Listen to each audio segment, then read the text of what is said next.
Perkenalkan, nama saya Robert Ogib dari Program Studi Pendidikan Ekonomi dengan NPM 21910004200066. Di sini saya akan menyampaikan atau mempresentasikan hasil dari jawaban saya atas tugas dari mata kuliah pengantar ekonomi makro. Di sini yang pertama akan saya bahas yaitu pendapatan nasional.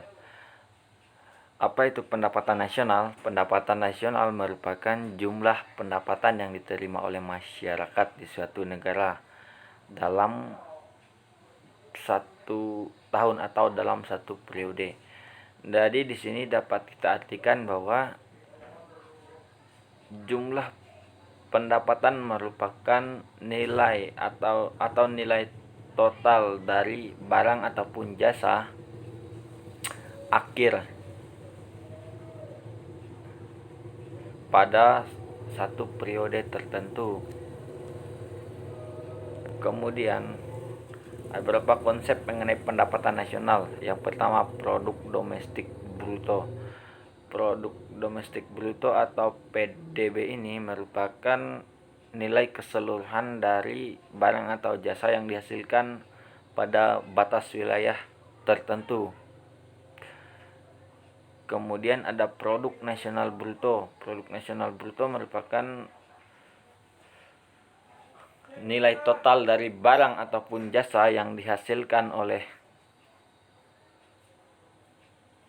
seorang warga negara pada negara yang bersangkutan, dan di sini tidak menghitung pendapatan yang dihasilkan oleh warga negara asing. Kemudian yang ketiga ada produk nasional neto atau PNN. Produk nasional bruto ini merupakan jumlah dari produk nasional bruto yang dikurangi dengan penyusutan barang modal.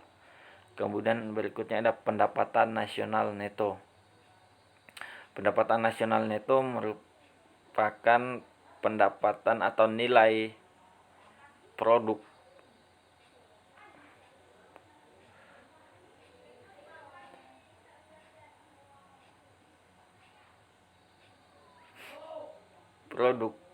dari nasional neto yang dikurangi dengan pajak tidak langsung dan ditambah dengan subsidi yang diberikan oleh pemerintah.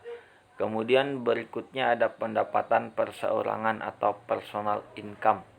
Personal income di sini merupakan pendapatan atau nilai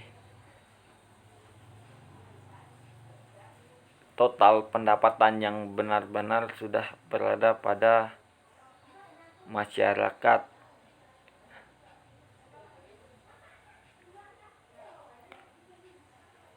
Kemudian ada pendapatan yang siap dibelanjakan atau pendapatan disposable atau disposable income. Disposable income ini merupakan pendapatan yang sudah siap dibelanjakan, pendapatan personal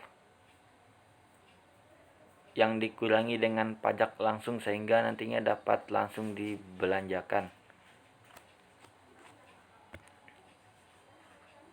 Kemudian untuk menghitung pendapatan nasional ada beberapa pendekatan.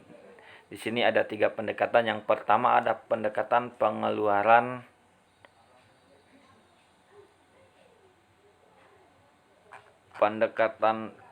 cara menghitung dari pendekatan pengeluaran ini yaitu dengan menjumlahkan seluruh pengeluaran, baik itu konsumsi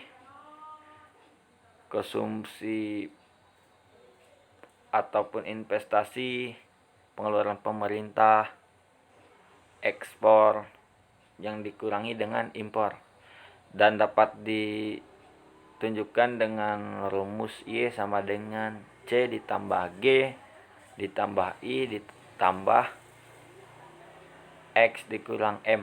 Kemudian yang kedua ada pendekatan produksi. Pendekatan produksi di sini merupakan pendekatan yang digunakan dengan cara menambahkan nilai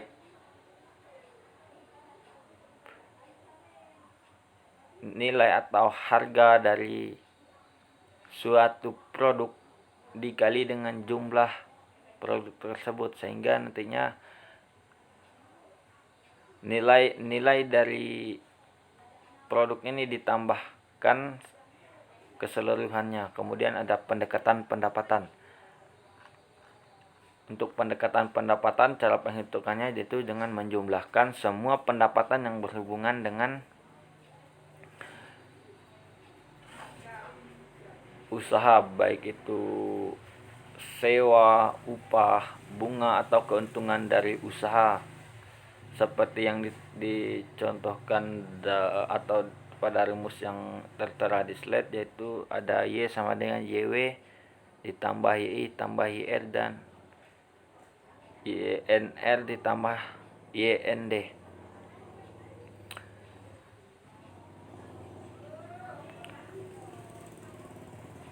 Jadi untuk pendekatan pendapatan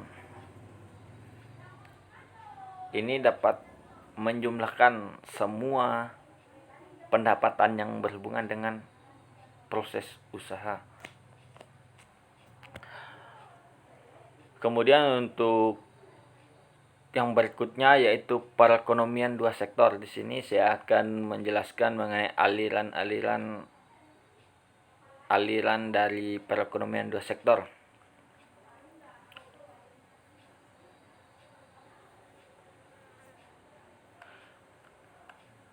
Nah, kalau kita melihat dari pengertiannya, perekonomian dua sektor ini merupakan perekonomian yang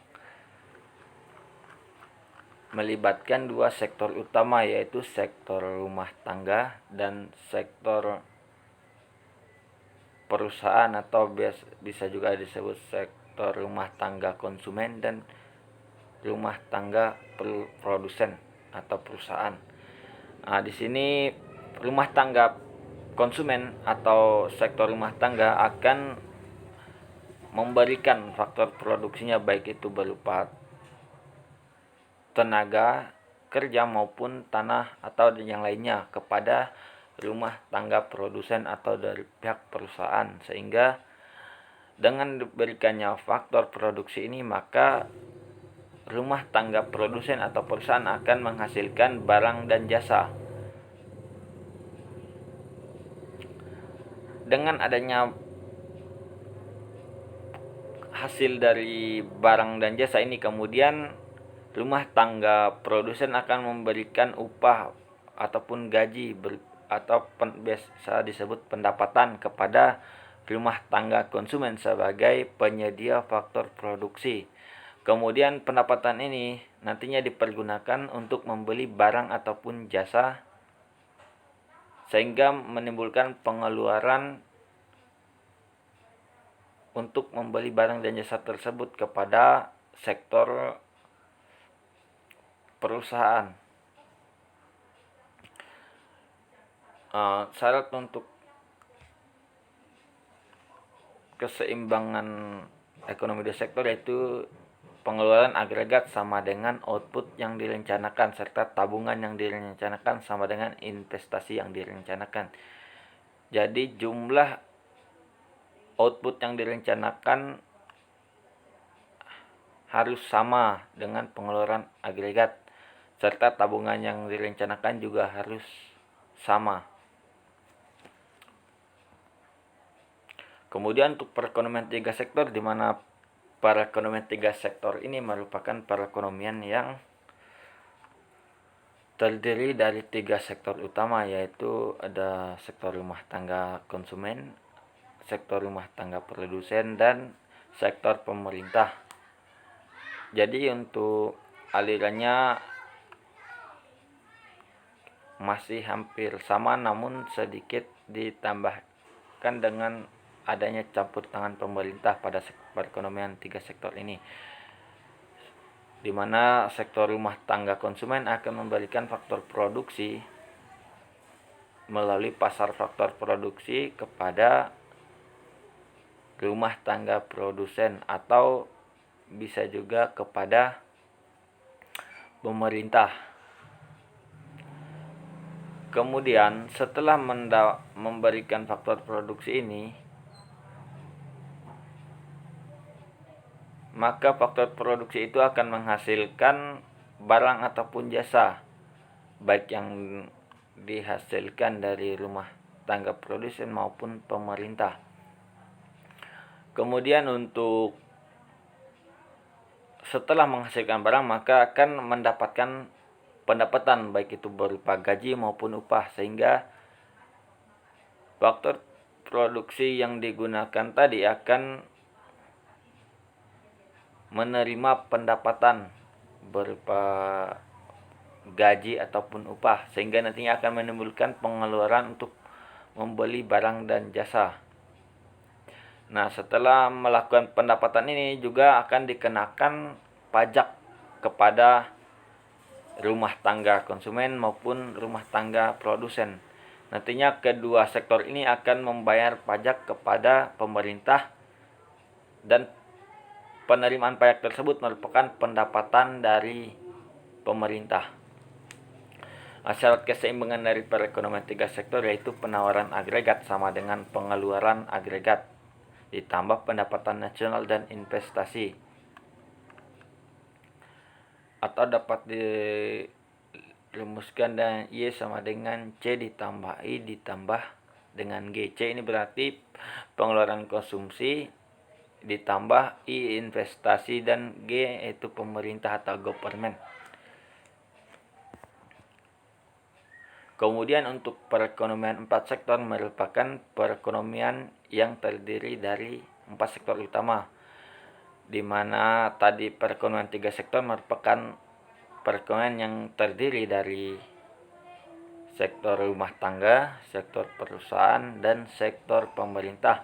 Namun dalam perekonomian ini kembali ditambah satu sektor, yaitu sektor internasional, sehingga nantinya dalam perjalanan atau kegiatan perekonomian ini lebih terpusat kepada ekspor dan impor. Nah, dapat kita lihat aliran dari perekonomian 4 sektor ini, yaitu masyarakat baik yang ada luar negeri atau pelaku ekonomi dalam negeri berupa pemerintah,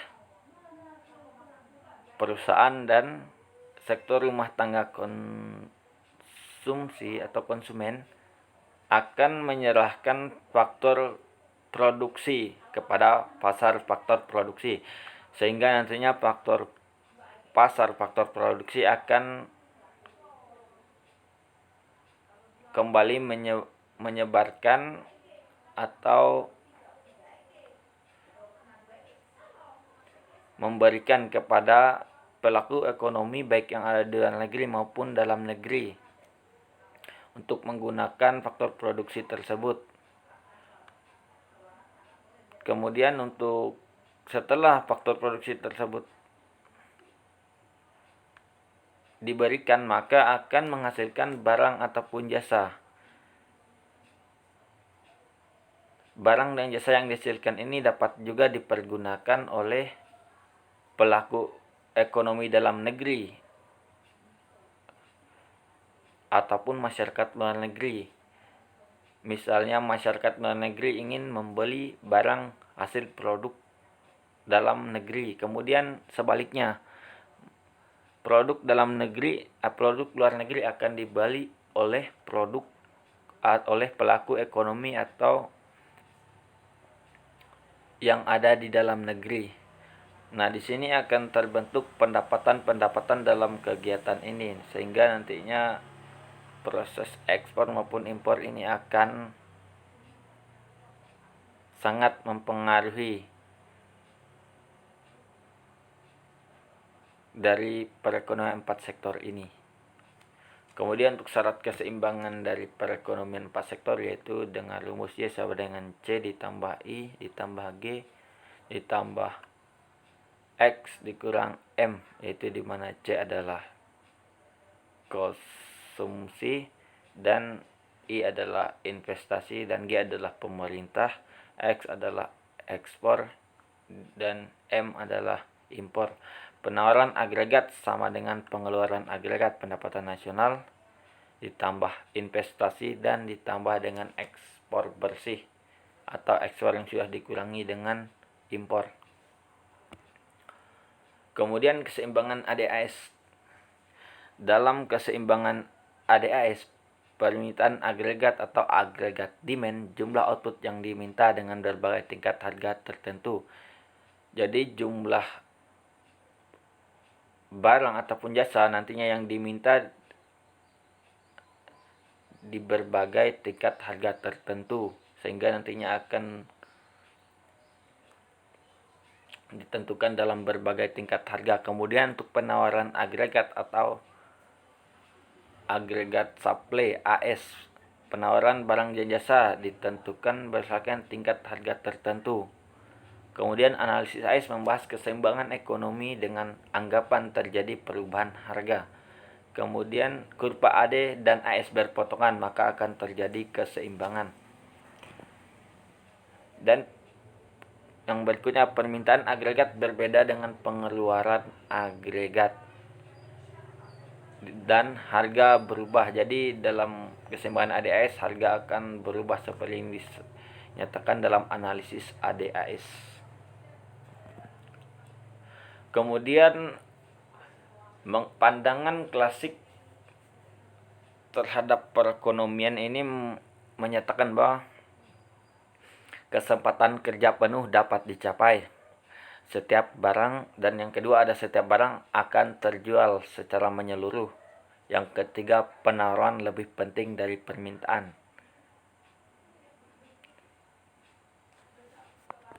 Yang berikutnya pandangan Keynes, kesempatan kerja dihasilkan dari permintaan efektif. Kemudian kesempatan kerja penuh tidak bisa dicapai.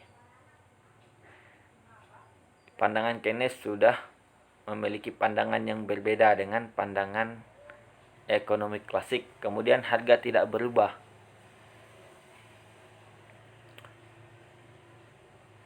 Berikutnya permintaan agregat berbeda dengan pengeluaran. Dan yang terakhir, mengabaikan peran penawaran agregat. Kemudian kurva untuk ekonomi masa kini menyatakan bahwa kurva AS tidak sempurna apabila cenderung konstan. Dalam kurva AS, baik itu pandangan Keynes maupun ekonomi klasik, itu kurva AS-nya cenderung konstan, sehingga kurva tidak sempurna. Kemudian terjadi perubahan harga. Hal ini sudah bertolak belakang dengan pendapat Keynes tadi, bahwa Keynes beranggapan bahwa harga tidak akan berubah. Kemudian terdapat dua garis besar atau garis utama, yaitu SRAS, di mana S adalah short, R run, dan A adalah agregat supply, dan LRAS merupakan long run agregat supply, di mana SRAS melambangkan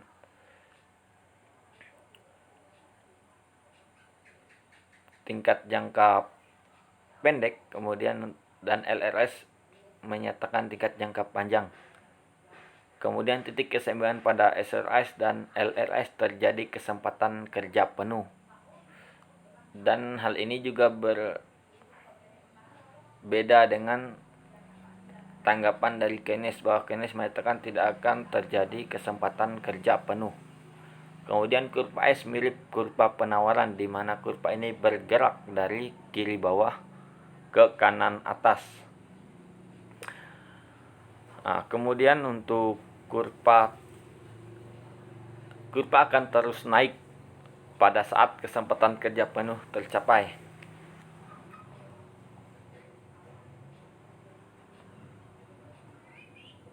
Baiklah, sekian pemaparan atau presentasi dari saya. Terima kasih.